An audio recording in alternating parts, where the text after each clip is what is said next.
Bienvenidos al segundo programa de Ida y Vuelta. Esto que es un híbrido entre podcast y video porque pueden solamente escucharlo o también verlo y funciona y se entiende de ambas formas. Yo soy Diana Su y estoy muy contenta de que me acompañen en esta ocasión. Como saben, el mes de agosto celebramos el cumpleaños de Spider-Man, que déjenme decirles es mi superhéroe favorito. Creado por Stan Lee y Steve Ditko, apareció por primera vez en Amazing Fantasy número 15 en agosto de 1962. Así que este 2020 el personaje cumple 58 años.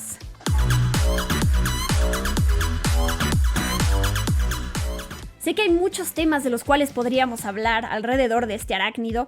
Su origen, con qué villanos ha peleado, cómo ha evolucionado en los cómics y en la pantalla chica y en la pantalla grande, quién es el mejor Spider-Man, cuál es la mejor película.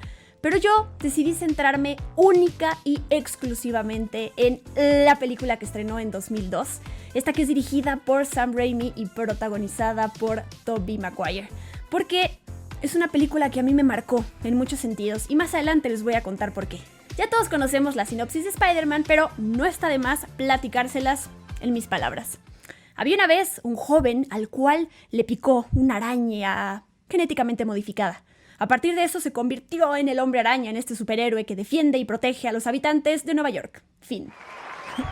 El guión de la película fue desarrollado por David Coeb, que para quienes piensen que no lo conocen o no han visto otro de sus trabajos, él es nada más y nada menos que uno de los guionistas de Jurassic Park, de Misión Imposible, la primera película, La Habitación del Pánico, La Guerra de los Mundos, entre otras películas. Spider-Man fue dirigida por Sam Raimi, que me gustaría recordar cuáles son las otras películas que él había dirigido hasta el momento. Por si alguna les llama la atención a partir de los pósters que les voy a mostrar, aquí les van. It's Murder, The Evil Death, o también conocida como El Despertar del Diablo en México, Muerte Diabólica o Posesión Infernal en otras partes. Crime Wave, El Despertar del Diablo 2, Darkman, Army of Darkness, The Quick and the Dead, A Simple Plan, For Love of the Game y The Gift. Se me hace muy interesante el ejercicio de recordar qué otras películas, ya sea de superhéroes o basadas en cómics, habían salido en esa época, antes de que estrenara Spider-Man en 2002. Así que aquí les van. En 1978 salió Superman con Christopher Reeve, que es la primera película de superhéroes que marcó a muchos. Y es el primer largometraje de superhéroes de gran presupuesto que resultó ser un éxito comercial en la taquilla y con la crítica. Unos años después salió Batman de Tim Burton, Batman Returns de 1992 y Batman Forever de 1995. En 1994 estrenó The Crow, El Cuervo, dirigida por Alex Proyas, que se convirtió en la primerita película de superhéroes de cómics independientes que estableció una franquicia. Después de eso tengo que mencionar dos películas, historias, que ya sea que se tratan de superhéroes o que solamente están basadas en cómics, se terminaron convirtiendo en franquicias. Men in Black, Hombres de Negro de 1997 y Blade de 1998. Un poquito de historia, en 1994 Marvel Comics adquirió Malibu Comics, que eran los propietarios de Men in Black. 3 años después fue cuando se estrenó la primera película, que por cierto ganó un Oscar a Mejor Maquillaje. Técnicamente eso la convierte en la primera película propiedad de Marvel que obtiene un Oscar. Hombres de Negro fue la adaptación de cómic más taquillera hasta que estrenó Spider-Man en 2002. También hay que tomar en cuenta The Matrix porque tuvo un gran impacto en el subgénero de películas de superhéroes y en lo que pasó en los años siguientes. Y llegamos al año 2000 cuando estrenó X-Men, que este año celebró su 20º aniversario, y también Unbreakable, esta película de M. Night Shyamalan que también presenta a un superhéroe que también estrenó en el año 2000. Y finalmente, después de todo este rollo, llegamos al estreno de Spider-Man en 2002.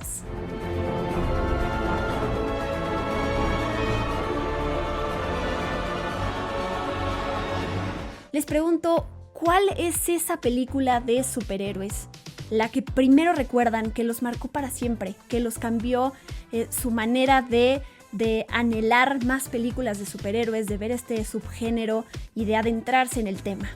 Para mí es justamente la película de 2002 de Spider-Man. Yo no crecí leyendo cómics como tal, todo lo que sabía hasta ese momento sobre superhéroes y los poderes que tenían, de dónde venían, de qué universo, es gracias a mi papá. Entonces él, los superhéroes puntuales que eran sus favoritos, Flash, Superman, también Spider-Man, todo lo aprendí de él. Entonces me acuerdo perfecto que cuando se acercaba el estreno de esta película de Spider-Man, él fue el que me puso un tráiler. Recuerdo también que dentro de ese contexto y lo que yo había visto en esa época, en 2002, a mis casi 12 años, en el cine, esto fue un parteaguas para mí. Esa fue esa película que yo me la pasé todo el tiempo diciendo,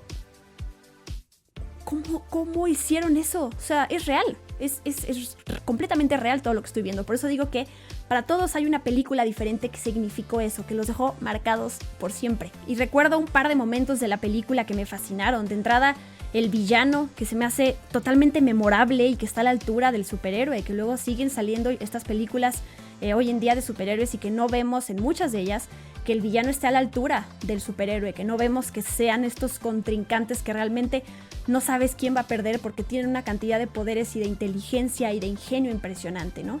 Entiendo que muchas de las historias de superhéroes te demuestran, te comprueban cómo a cualquiera le podría pasar. Esta película, la de Spider-Man, a mí en específico me hizo sentir que en cualquier momento yo podría ser la elegida.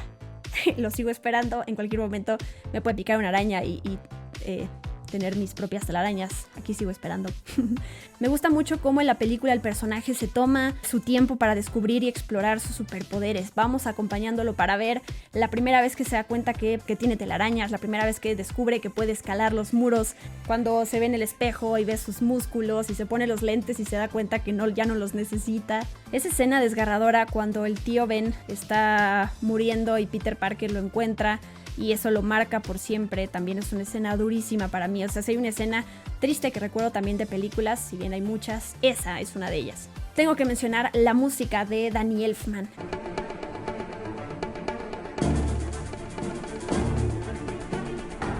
Que son esas tonadas, esos ritmos, esa melodía más bien poderosa, icónica, ¿no? Que tú cierras los ojos, que la escuchas y sabes que te está transportando a la película de Spider-Man.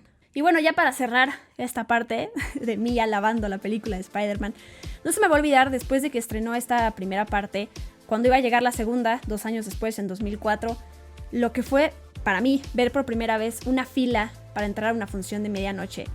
Y no me acuerdo en qué centro comercial estaba, pero ver hacia abajo las escaleras llenas de gente también es una imagen que se me quedó para siempre. No suelo ir a las funciones de medianoche porque me duermo. Pero esta sí fue, la segunda parte de Spider-Man sí fue una que vi a la medianoche y que sí, se me quedó en recuerdo por siempre. Tengo que mencionar rápidamente el elenco que conforma a la película de Spider-Man, porque hay muchísimas estrellas. Tobey Maguire de entrada, que es Spider-Man y Peter Parker. Kirsten Dunst como Mary Jane Watson. James Franco como Harry Osborn. Willem Dafoe, el gran Willem Dafoe como el Duende Verde, Norman Osborn. Cliff Robertson, Ben Parker, que falleció en 2011 a los 88 años. Rosemary Harris, que aparece como May Parker, que en septiembre de este año de 2020 celebra 93 años.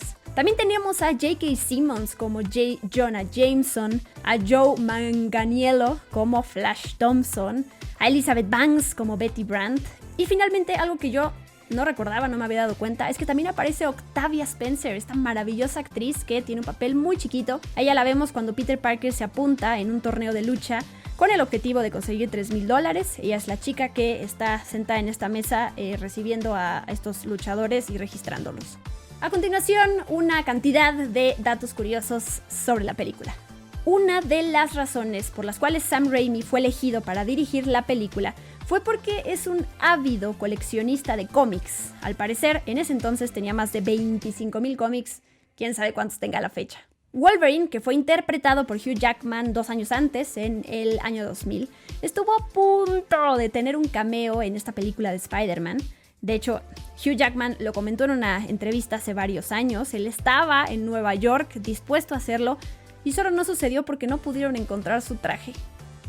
Para la escena en la que Peter Parker atrapa el almuerzo de Mary Jane, que lo vemos haciendo esto en la bandeja, no se utilizó CGI. Resulta que con la ayuda de una sustancia pegajosa para mantener la bandeja plantada en la mano de Tobey Maguire, finalmente después de más de 150 tomas, realizó el truco exactamente como se ve. Willem Dafoe realizó el 90% de sus propias acrobacias. De hecho, el traje del Duende Verde fue diseñado originalmente para ser mucho más voluminoso, pero como Willem Dafoe decidió filmar sus propias acrobacias, pidió que lo cambiaran para que fuera menos estorboso, mucho más aerodinámico y atlético y se pudiera mover mejor. Una de las principales dificultades que experimentó Tobey Maguire en la ahora famosa escena del beso al revés es que sus fosas nasales se llenaban continuamente de agua mientras se realizaba la escena bajo la lluvia. Después de los atentados del 11 de septiembre de 2001, Sony tuvo que quitar pósters en donde se veían las Torres Gemelas reflejadas en los ojos de Spider-Man. No lograron recuperar todos los pósters y si alguien tiene uno a la fecha, es poseedor de uno de estos pósters, vale una fortuna. También había una escena en el tráiler en donde se veía como un helicóptero quedaba atrapado en una telaraña entre las dos Torres Gemelas y también tuvo que quitarse. Bonesaw, que es el luchador que aparece en la película, en el ring, cuando vemos a Peter Parker que quiere ir a ganar estos $3,000, es interpretado por el luchador profesional estadounidense Randy Savage, mejor conocido como Macho Man, que curiosamente al principio de su carrera lo apodaban The Spider. Por el color de sus trajes, las escenas de Spider-Man necesitaron una pantalla verde para los efectos visuales y el Duende Verde una pantalla azul. En la escena de la cena de Acción de Gracias, Peter Parker y Norman Osborn traen los colores de sus respectivos enemigos y Harry Osborn tiene una mezcla de los colores de ambos, verde, rojo y azul. El estudio quería inicialmente a Leonardo DiCaprio o a Freddie Prinze Jr., entre otros actores, para el papel de Peter Parker. Scott Speedman, Jay Rodan y hasta James Franco hicieron audición para este mismo papel, pero bueno, sabemos que James Franco terminó interpretando a Harry Osborn. La escena en la que Peter y Mary Jane platican afuera de sus casas cuando él va a tirar la basura y ella sale, se rodó a las 4 de la mañana. Hacía muchísimo frío y tuvieron muy poco tiempo antes de que saliera el sol. Otros actores que fueron considerados para el papel del Duende Verde fueron Nicolas Cage, John Malkovich, Bill Paxton, Mel Gibson, John Travolta y Robert De Niro. De hecho, en un principio, Billy Crudup fue el elegido para interpretar al Duende Verde, pero al final fue considerado demasiado joven. En ese momento tenía 32, 33 años y pues ya no se quedó con el papel. Spider-Man es el debut de Joe Manganiello en la pantalla grande, este actor a quien posteriormente hemos visto en Magic Mike, True Blood, Sabotage, demás títulos y que está casado con Sofía Vergara. Cuando Peter Parker está en el techo escondiéndose de Norman Osborn cuando este entra a su cuarto, hay una playera ahí tirada, una playera verde con un castor, pues esa le pertenece a Sam Raimi y es de un campamento al cual él fue cuando era niño. Aunque interpretaban a estudiantes de prepa, Tobey Maguire en ese momento tenía 26 años, James Franco 23 y Kirsten Dunst 20. Tenemos que recordar el cameo de Stan Lee, que sí es bastante repentino y la verdad no es memorable, además comparándolo con los otros cameos que hizo en todo el universo cinematográfico de Marvel. Él está cuando el Duende Verde ataca un balcón durante el World Unity Festival y se le ve un par de segundos. Se suponía que la película iba a presentar tanto al Dr. Octopus como al Duende Verde, sin embargo Sam Raimi decidió no utilizar dos villanos para centrarse en una historia más sencilla. Cliff Robertson, que interpreta al tío Ben, apareció previamente como Shame en 5 episodios de la serie de Batman de 1996, así que ahí tienen a otro actor que ha estado tanto en producciones de DC como en Marvel. Resulta que en 1993 James Cameron fue contratado para reescribir un borrador que existía de Spider-Man para Carolco Pictures. El guión iba a presentar a Liz Allen como el interés amoroso de Peter Parker en lugar de a Mary Jane Watson. Y el villano iba a ser el Dr. Octopus. Arnold Schwarzenegger fue la primera opción de Cameron para interpretar al Doctor y Edward Furlong fue considerado para el papel de Peter Parker. Años después, Cameron escribió un nuevo borrador en donde el guión era mucho menos familiar y contenía blasfemias con clasificación R, pero al final no pudimos ver esta versión en donde James Cameron estaba involucrado, porque resulta que Carolco nunca tuvo los derechos exclusivos de adaptación cinematográfica, que fueron compartidos por varias compañías. Luego Carolco quebró. Esto llevó a una larga batalla por los derechos legales que hizo que el proyecto quedara en el limbo durante varios años, hasta que finalmente Sony obtuvo los derechos. El guión fue reescrito en gran medida por varios autores y a pesar de conservar muchos elementos del guión, del borrador que había escrito James Cameron, solo se le dio crédito a David Coeb. Spider-Man tuvo 2 nominaciones al Oscar, no ganó ninguna, Mejor Sonido y Mejores Efectos Visuales. Mejor Sonido ganó Chicago en ese año y Mejores Efectos Visuales El Señor de los Anillos, Las Dos Torres. Ya para terminar, les comparto algunos datos de la taquilla de Spider-Man que a mí me encantan, como ya saben, los números que tienen que ver con la taquilla mundial, así que aquí les van. Spider-Man se convirtió en la primerita película en rebasar $100 millones en su primer fin de semana. Cuando salió en 2002, las películas más taquilleras alrededor del mundo fueron, en primer lugar, El Señor de los Anillos, Las Dos Torres, con $936 millones, la segunda parte de Harry Potter, con $878 millones, Spider-Man en tercer lugar, con 821, Star Wars, el episodio 2, con $645 millones, y Hombres de Negro 2, con $441 millones. El 2002 se convirtió en el primer año en el que 3 películas superaron la barrera de los $800 millones.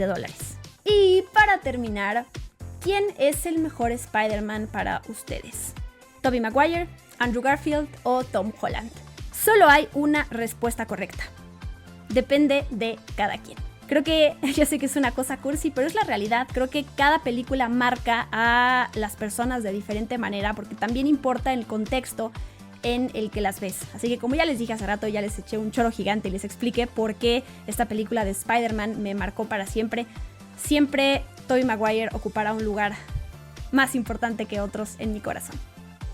Espero que les haya gustado mucho este segundo episodio de Ida y Vuelta que preparé para ustedes con muchísimo amor.